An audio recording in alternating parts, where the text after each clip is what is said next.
चलिए इसी के साथ इस खबर पर हमारी सहयोगी करिश्मा सोनी जुड़ चुकी है। करिश्मा से जानकारी लेंगे। करिश्मा, जिस प्रकार से छत्तीसगढ़ में लगातार कोरोना के केसेस बढ़ते जा रहे हैं, वाकई चिंता का विषय है। फिलहाल क्या कुछ अपडेट है?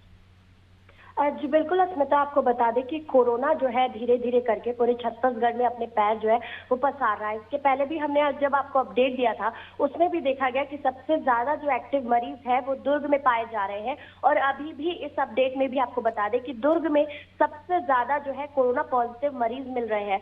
संख्या बता दें कि दुर्ग में 9 है। रायपुर राजधानी की अगर बात करें तो यहाँ 4 एक्टिव केसेस है। वहीं कांकेर, मोहला, मानपुर और अन्य जिलों में देखा जा सकता है कि एक एक मरीज जो है वो निकल रहे हैं। ऐसे प्रदेश में देखा जा रहा है कि जो एक्टिव मरीजों की संख्या है अस्मिता वो लगातार बढ़ रही है। वहीं रायपुर में अगर बात करते हैं तो कुल 17 एक्टिव मरीज जो है अब तक निकल चुके हैं। और प्रदेश में अगर पॉजिटिविटी दर की बात करते हैं तो वो हालांकि उतनी ज्यादा नहीं है, लेकिन ये एक चिंताजनक बात है क्योंकि धीरे धीरे जिस तरीके से कोरोना पॉजिटिव मरीज पूरे छत्तीसगढ़ में बढ़ रहे हैं तो साफ तौर पर देखा जा सकता है कि आगे भी जो है पॉजिटिविटी दर में भी यहाँ पर जो है इजाफा होने वाला है। तो साफ तौर पर छत्तीसगढ़ में जो है कोरोना के मरीज लगातार बढ़ रहे हैं। सबसे ज्यादा दुर्ग जिले में पाए जा रहे हैं, उसके बाद जो है रायपुर राजधानी में। हालांकि स्वास्थ्य विभाग की अगर बात करते हैं तो वो लगातार हिदायत दे रहा है, मास्कों के प्रयोग की यहाँ पर बात होती है, साथ ही में सैनिटाइजर का भी जो है उपयोग किया जाए। ये सारी तमाम चीजें जो है कही जा रही है। और जो वेरिएंट्स हम देख सकते हैं कि पूरे भारत में अलग अलग प्रकार के जो है कोरोना के वेरिएंट अब निकल रहे हैं। और ये जो नया वेरिएंट है उसकी जांच के लिए जो है लैब में सैंपल भेज दिए गए हैं। एम्स में जो है ये सैंपल भेजे गए हैं कि ये कौन सा वेरिएंट है, कौन सा जो है कोरोना का नया वेरिएंट निकल कर आया है जो लोगों में पाया जा रहा है छत्तीसगढ़ में। उसके लिए भी यहाँ पर जांच पड़ताल के लिए जो है सैंपल्स भेजे जा चुके हैं अस्मिता।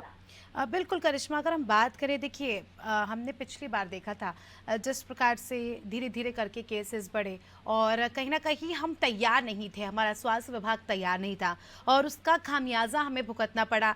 शुरू में हमने ऐसे लाइटली लिया और धीरे धीरे लापरवाही बढ़ती गई, केसेस बढ़ते गए, कई सारी लोगों की जिंदगियां चली गई।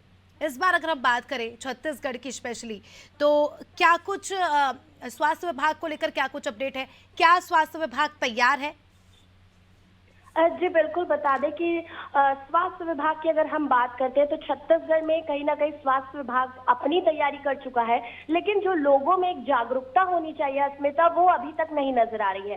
बीते समय हमने देखा कि जिस तरीके से कोविड-19 फैला था और हमने देखा कि लोगों में एक जो है सक्रियता भी थी, मास्कों का प्रयोग किया जा रहा था, सैनिटाइजर का प्रयोग किया जा रहा था, सोशल डिस्टेंसिंग का पालन भी किया जा रहा था। लेकिन अब अगर स्वास्थ्य विभाग की बात करते हैं तो वो अपनी तरफ से जो है पूरी तैयारी यहाँ पर बरत रहा है, लेकिन लोगों में जागरूकता जो है वो नहीं नजर आ रही है।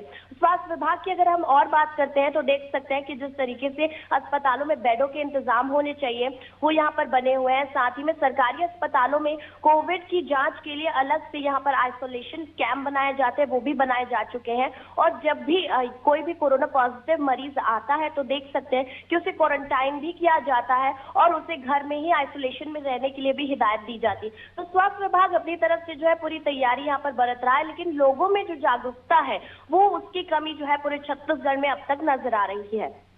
बिल्कुल, अब देखना खास ये होगा और ऐसे में लोगों को भी काफ़ी ज़्यादा हम कह सकते हैं कि अलर्ट रहने की ज़रूरत है, क्योंकि पिछले बार जिस प्रकार की लापरवाही हम लोगों ने की उस प्रकार से इस बार ना हो। ऐसे में लोगों को भी जागरूक होने की ज़रूरत है और इस बीमारी से मिलकर लड़ने की ज़रूरत है। बने रहिए हमारे साथ करिश्मा, जल्दी आपका रुख करेंगे।